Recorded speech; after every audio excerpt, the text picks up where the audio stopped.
So இன்னைக்கு நம்ம சேனல்ல எதை பத்தி பார்க்க போறோம்னா, லவ் டுடே டிராகன்னு தமிழ் சினிமாவுக்கு இந்த மாதிரியும் டிஃபரெண்டான ஒரு படத்தை என்னோட பெர்ஃபார்மன்ஸ்ல காட்டி நடிச்சு 100 கோடி அடிக்க வைக்கிற நான் எந்தவித பேக்ரவுண்டும் இல்லாம தமிழ் சினிமாவுக்கு 100 கோடி பாக்ஸ் ஆபீஸ் கலெக்ஷனை அடிச்சு கொடுத்தாரு ஆக்டர் பிரதீப் ரங்கநாதன். இப்போ அவரோட 3வது படமான டியூட் படமும் 100 கோடி அடிக்குமா? நீ இந்த டியூட் படத்தை பார்த்தா ஒர்த்தா இருக்குமா, இல்லைன்னா ஒர்த் இல்லாம ஏன்டா இந்த படத்துக்கு வந்தோன்னு தோன்ற அளவுக்கு இருக்குமாட்டத இந்த வீடியோல நான் உங்களுக்கு சொல்றேங்க. ஆனா அதுக்கு முன்னாடி நம்ம சேனல்ல யார் யாரெல்லாம் ஃபர்ஸ்ட் டைம் பாக்குறாங்களோ அவங்களுக்கு ஒரு இன்ட்ரோ கொடுத்துருவோமா? ஹாய், ஹலோ, வணக்கம் and welcome to all in the cinematic world. புதுசா நம்ம சேனலை பாக்குறீங்கன்னா லைக் அண்ட் சப்ஸ்கிரைப் பண்ணி சேனலை சப்போர்ட் பண்ணுங்க. இப்போ வாங்க வீடியோக்குள்ள போகலாம். சரி, இந்த டியூட் படத்தோட ஒன்லைன் ஸ்டோரி என்னன்றத சொல்றேங்க. முடிஞ்ச அளவுக்கு ஸ்பாய்லர் இல்லாம சொல்ல பாக்குறேன், கேளுங்க. படத்தோட ஸ்டார்டிங்ல பிரதீப்போட எக்ஸ் லவருக்கு கல்யாணம் ஆகுது. அந்த கல்யாண மண்டபத்துக்கு பிரதீப் அவரோட எக்ஸ் லவரை பார்க்க போறாரு. நம்ம பிரதீப் ஒன்னும் அந்த கல்யாணத்தை நிறுத்தணும்னு போக மாட்டாரு. என்னை ஏன் கழட்டி விட்டேன்ற ரீசனை சொல்லுன்னு அந்த பொண்ணு கிட்ட கேட்கணும் அப்படின்னு சொல்லிட்டு போவாருங்க. ஆனா அந்த இடத்துல பிரதீப்புக்கே தெரியாம ஒரு பெரிய பிரச்சனை நடந்துரும். பிரதீப்பும் போலீஸ் கிட்ட மாட்டிக்குவாரு. அதுக்கப்புறமா இந்த படத்தோட ஹீரோயினான மமிதாவோட இன்ட்ரோ வருது. இவங்க இந்த படத்தோட ஹீரோயின் சொல்ல முடியாது, அது ஏன்றத நான் உங்களுக்கு அப்புறமா சொல்றேன். மமிதா போலீஸ் ஸ்டேஷனுக்கு போய் பிரதீப்பை கூட்டிட்டு வராங்க. அதுக்கப்புறமா பிரதீப்பும் மமிதாவும் ஒரு டீமை வச்சு பப்ளிக்கோட பர்த்டேவை பிராங்க் பண்ணி சர்ப்ரைஸ் பண்ற மாதிரி ஒரு வேலையை செஞ்சுட்டு இருக்க மாதிரி காட்டுறாங்க. ஒரு நாள் மமிதா பிரதீப்புக்கே சர்ப்ரைஸ் பண்ணுவாங்க, நான் உன்னை லவ் பண்றேன்னு. ஆனா நம்ம ஹீரோ என்ன சொல்லுவாருன்னா, உன்னை ஃப்ரெண்டா தான் பாக்குறேன், லவ்லாம் பண்ணலன்னு சொல்லிட்டு போயிடுவாரு. அதுக்கப்புறம் என்னென்ன சம்பவங்கள்லாம் நடக்குது, பிரதீப் அந்த சம்பவங்களை எல்லாம் எப்படி டீல் பண்றாருன்றது தான் இந்த டியூட் படத்தோட மொத்த கதையே. இந்த டியூட் படத்துல நடிச்சிருக்க கேரக்டர்ஸ் எல்லாமே சும்மா வேஸ்டா ஸ்கிரீன்ல வந்துட்டு நின்னுட்டு போறோன்ற மாதிரி இல்லாம, படத்துல வந்திருக்க ஒரு கேரக்டருக்குமே ஒரு காரணம் இருக்க மாதிரி நல்லாவே கேரக்டரை பேலன்ஸ் பண்ணி காட்டியிருந்தாரு இந்த படத்தோட டைரக்டர். இதை ஏன் நான் இப்படி சொல்றேன்னா, பிரதீப்பும் மமிதாவும் வேலை செய்யற டீம்ல காட்டின கேரக்டரை படத்தோட லாஸ்ட்ல அழகா யூஸ் பண்ணி இருந்தாங்க. நம்ம பிரதீப்போட ஆக்டிங்லாம் எப்படி இருந்தது ப்ரோன்னு நீங்க கேட்டீங்கன்னா, அவரோட ஆக்டிங்கால தான் இந்த படமே லேக் இல்லாம போகுது. பிரதீப் இந்த படத்துல அகன்ன்ற கேரக்டர்ல நடிச்சிருக்காருங்க. பிரதீப் ப்ரோவை பொறுத்த வரைக்கும் நான் உங்களுக்கு சொல்லி தெரிய வேண்டியது இல்லை, நீங்களே பார்த்திருப்பீங்க லவ் டுடே படத்துல அவரோட ஆக்டிங் பெர்ஃபார்மன்ஸ் எப்படிலாம் இருந்ததுன்னு. டைரக்டராகவும் சரி ஆக்டராகவும் சரி டிஃப்ரெண்டான பாடி லாங்குவேஜ்லயும் டிஃப்ரெண்டான மாடுலேஷன்லயும் சூப்பரா பெர்ஃபார்ம் பண்ணி இருந்தாரு. அதே மாதிரி தான் டிராகன் படத்துலயும் அவரோட பெர்ஃபார்மன்ஸை நல்லா பண்ணி 100 கோடி கலெக்ஷனை கிராஸ் பண்ண வச்சிருந்தாரு. அதுக்கப்புறமா இப்போ டியூட் படத்துலயும் அவரோட பெர்ஃபார்மன்ஸ்லாம் சும்மா வேற லெவலுங்க.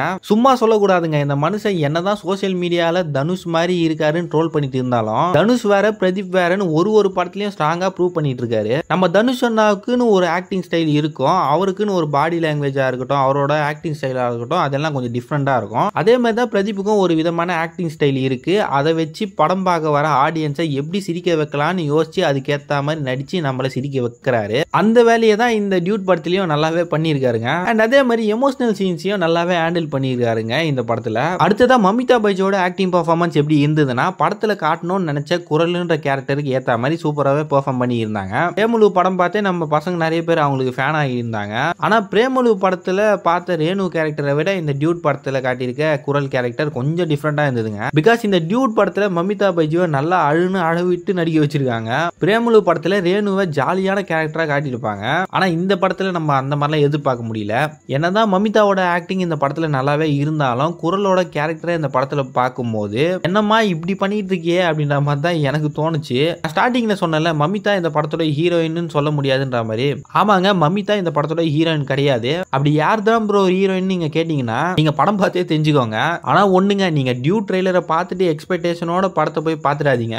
ஏன்னா நான் அப்படிதான் ட்ரெய்லரை பார்த்துட்டு ஒரு எக்ஸ்பெக்டேஷனோட நம்பி படத்தை போய் பார்த்தேன். ஆனா அங்க வேற ஒரு கதையை படத்துல காட்டிட்டு இருக்காங்க. இந்த கோட் படம் ரிலீஸ் ஆகும் போது ஒன்னு பண்ணியிருந்தாங்கல்ல, ட்ரெய்லர்ல ஒரு கதையை காட்டிட்டு அதுக்கப்புறமா படத்துல வேற ஒரு கதையை காட்டியிருந்த மாதிரி இந்த டியூட் படத்துலயும் அதே ஃபார்மேட்டை யூஸ் பண்ணியிருக்காங்க.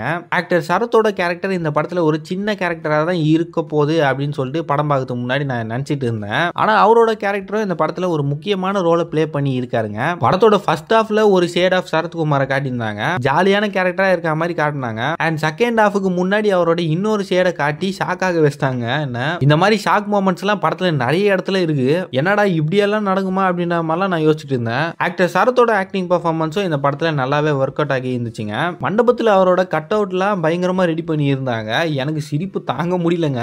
அந்த சீன்லாம் சீன்லாம் வரும்போது தியேட்டர்ல இருக்க எல்லாருமே ரொம்ப என்ஜாய் பண்ணி பார்த்துட்டு இருந்தாங்க. ஒரு விதமா சரத்தை ட்ரோல் பண்ற மாதிரி தான் அந்த கட் அவுட்லாம் இருந்தது. படத்துல காமெடி சீன்ஸ்லாம் நல்லாவே ஒர்க் அவுட் ஆகி இருந்துச்சுங்க. அதுலயும் முக்கியமா டபுள் மீனிங் சீன்ஸ்லாம் பார்க்கும்போது என்னோட ஃப்ரெண்ட்ஸ் எல்லாம் விழுந்து விழுந்து சிரிச்சிட்டு இருந்தானுங்க. நான் ஏன் இப்படி சொல்றேன்றது உங்களுக்கு படம் பார்க்கும்போது தெரியும். அதே மாதிரி எமோஷனல் சீன்ஸுமே படத்துல நல்லாவே ஒர்க் அவுட் ஆகி இருந்துச்சுங்க. எப்படிடா இவ்வளோ எமோஷனலோட அழுகுறீங்கன்னு புரியாம உட்காந்து பார்த்துட்டு இருந்தாங்க. நானு ஒரு மனுஷனுக்கு உண்மையாவே அந்த கஷ்டம்லாம் நடந்தா எப்படி அழுவானோ அந்த எக்ஸ்பிரஷனை கொண்டு வந்து ஸ்கிரீன்ல நல்லாவே காட்டி நடிச்சிருக்காங்க. அதுலயும் இன்டர்வல்ல ஒரு சீன் வருங்க. அந்த சீன்லாம் பார்க்கும்போது எப்படிடா ஒரு மனுஷன் இவ்வளத்தையும் தாங்கிட்டு இருக்கான் அப்படின்ற மாதிரி எனக்கு தோண வச்சுது. எனக்கே கொஞ்சம் எமோஷனல் ஆச்சுங்க. அண்ட் படத்துல ஹீரோவுக்கு மாஸ் சீன்ஸ் கொஞ்சம் நெஞ்சம் இல்லைங்க, நிறையவே இருக்கு. நீங்க ட்ரெய்லர்லயே ஒரு சில சீன்ஸ் எல்லாம் பார்த்திருப்பீங்க. போனை தூக்கி போட்டு பிடிக்கிற மாதிரி, சாக்லேட்டை தூக்கி போட்டு பிடிக்கிற மாதிரி பார்த்திருப்பீங்க. அதுவும் படத்துல பார்க்கும்போது நல்லா தான் இருந்தது. பட் ஆனா அந்த விஷயத்தை இன்னும் கொஞ்சம் கம்மி பண்ணியிருந்தா நல்லா இருக்கும் அப்படின்ற மாதிரி எனக்கு தோணுச்சுங்க. இந்த படத்துல சாங்ஸ் அண்ட் பிஜிஎம்ஸ்லாம் எப்படி இருந்ததுன்னா, குட்டி அனிருத்தான சாய் அபியங்கர் சாங்ஸ் எல்லாம் நல்லாவே போட்டு இருந்தாரு. நீங்க எல்லாருமே அந்த சாங்ஸ் எல்லாம் கேட்டிருப்பீங்க, வைபும் பண்ணிருப்பீங்க. எனக்கு பர்சனலா படத்துல இருக்க எல்லா சாங்குமே ரொம்ப பிடிச்சிருந்ததுங்க. அதுலயும் முக்கியமா நல்லா இருப்போ சாங் என்னோட ஃபேவரட்னே சொல்லுவேன். ஒரு சில பேருக்கு இந்த படமே ரிலேட் ஆகும்னு நினைக்கிறேன். தெரிஞ்சுக்கிட்டியா? ஆனா சாய் அபியங்கர் படத்துல பிஜிஎம் போடுறேன்னு சொல்லிட்டு ஒரு சில இடத்துல நல்லா பிஜிஎம் போட்டிருக்காரு, ஒரு சில இடத்துல சொதப்பி வச்சிருக்காரு. சரி, இது அவருக்கு ஃபர்ஸ்ட் படம்ன்றதுனால ஒன்றும் பிரச்சனை இல்லை, இதுக்கு மேலேயாவது வர படங்கள்ல மிஸ்டேக்ஸ் எல்லாம் திருத்திக்குவாரு அப்படின்னு சொல்லிட்டு பார்த்தா இன்னும் 6 படத்துக்கு இப்பவே கம்போஸ் பண்ணிட்டு இருக்காரு. இதுக்கு மேலனா பிஜிஎம்ஸ் எல்லாம் பார்த்து கம்போஸ் பண்ணா நல்லா இருக்கும்ன்றது என்னோட கருத்துங்க. ஆனா ஜாக்கி சான் கார்ட்டூன்ல வர அங்கிளோட மந்திரத்தை பிஜிஎம் யூஸ் பண்ணது ரொம்பவே புதுசா இருந்ததுங்க. இந்த ஜென்ரேஷன் பசங்களுக்கு பழைய ஞாபகத்தை கொண்டு வர வச்சிட்டாரு சாய் அபியங்கர். நீங்க ஜாக்கி சான் கார்ட்டூனோட ஃபேனா இருந்தீங்க மறக்காம அந்த லைக்கை கொட்டி விட்டுருங்க. எத்தனை பேருக்கு ஜாக்கி சானை பிடிக்கும் அப்படின்றத நான் தெரிஞ்சுக்கிறேன். இந்த படத்தை நான் லீனியரா சொல்ல ட்ரை பண்ணி இருக்காருங்க இந்த படத்தோட டைரக்டர். ஒரு சீனுமே ப்ரிடிக்ட் பண்ண முடியாத அளவுக்கு அன்பிரிடிக்டபிளா தான் செட் பண்ணி டைரக்ட் பண்ணி இருக்காங்க. அடுத்து என்ன சீன் வரப்போகுதுன்னு தெரியாத அளவுக்கு நல்லா பண்ணிருக்காங்க. இப்போ ஒரு படத்தை நான் லீனியரா கொண்டு போறாங்கன்னா ஸ்மூத்தா கொண்டு போவாங்க. ஃபார் எக்ஸாம்பிளுக்கு த்ரில்லர் படங்களை முக்காவாசி நான் லீனியரா தான் எடுப்பாங்க. ஆனா இந்த டியூட் படத்தை பொறுத்த வரைக்கும் ஒரு சீன்ல இருந்து இன்னொரு சீன் போகும்போது அந்த சீன் கட் ஆகுற மாதிரி அப்படியே எனக்கு கிளியரா தெரிஞ்சுது. இந்த படத்தை இன்னும் கொஞ்சம் வேற மாதிரி ட்ரை பண்ணலான்னு டைரக்டர் யோசிச்சு படத்தை எடுத்து இருந்தாருன்னா கண்டிப்பா இந்த படம் ஒரு ட்ரோல் மெட்டீரியல் படமா தான் அமைஞ்சிருக்கும். இந்த டியூட் படத்தோட டைரக்டரான கீர்த்திஸ்வரனை பத்தி சொல்லணும்னா அவருக்கு இந்த படம் தான் ஃபர்ஸ்ட் படங்க. டைரக்டர் சுதா கங்கராவோட அசிஸ்டண்டா வேலை செஞ்சு இப்போ அவரோட டைரக்ஷனை ஸ்டார்ட் பண்ணியிருக்காரு. இந்த படத்தோட டைரக்டருக்கு என்னன்னா ஃபர்ஸ்ட் படம் நல்ல படமா எடுத்து எப்படின்னா படத்தை ஹிட் ஆகிடணும் அண்ட் ஆடியன்ஸை எப்படின்னா என்டர்டெயின் பண்ற படமா எடுத்துடணும் அப்படின்ற தாட்ல தான் இந்த படத்தை எடுத்து வச்சிருக்காரு. அந்த விதத்துல பிரதீப் அவரோட ஆக்டிங்கை வச்சு இந்த படத்தை தூக்கி நிறுத்தி வச்சுட்டாருங்க. மொத்தத்துல என்ன பொறுத்த வரைக்கும் இந்த டியூட் படம் எனக்கு ரொம்பவே பிடிச்சிருந்ததுங்க. இந்த ஜெனரேஷன் பசங்களுக்கு ஆப்ட் ஆகிற மாதிரி படம் அமைஞ்சிருக்கு. நீங்க ஃப்ரெண்ட்ஸோட இந்த படத்தை போய் பார்த்தீங்கன்னா கண்டிப்பா என்ஜாய் பண்ணுவீங்க. கண்டிப்பா படம் வர்த்து. ஆனா ஃபேமிலியோட இந்த படத்தை போய் பார்த்தீங்கன்னா உங்களுக்கு படம் பிடிக்காம போக கூட அதிக வாய்ப்பு இருக்குங்க. அண்ட் இன்னொரு விஷயத்தையும் உங்ககிட்ட சொல்லணுங்க. லைக் ட்ரெய்லர் பிரேக் டவுன் வீடியோவை நீங்க பார்க்கலன்னா லிங்க் ஐ பட்டன்லயும் டிஸ்கிரிப்ஷன்லயும் கொடுக்குறேன். மறக்காம செக் பண்ணி பாருங்க. வீடியோ ரொம்ப இன்ட்ரெஸ்டிங்கா இருக்கும். அவ்வளவுதாங்க, இதோட என்னோட வீடியோ முடிச்சுக்கிறேன். நீங்க இந்த டியூட் படத்தை பார்த்துட்டு இருந்தீங்கன்னா இந்த படம் எப்படி இருந்துச்சுன்ற உங்க தாட்டை மறக்காம கீழே கமெண்ட்ல சொல்றேங்க.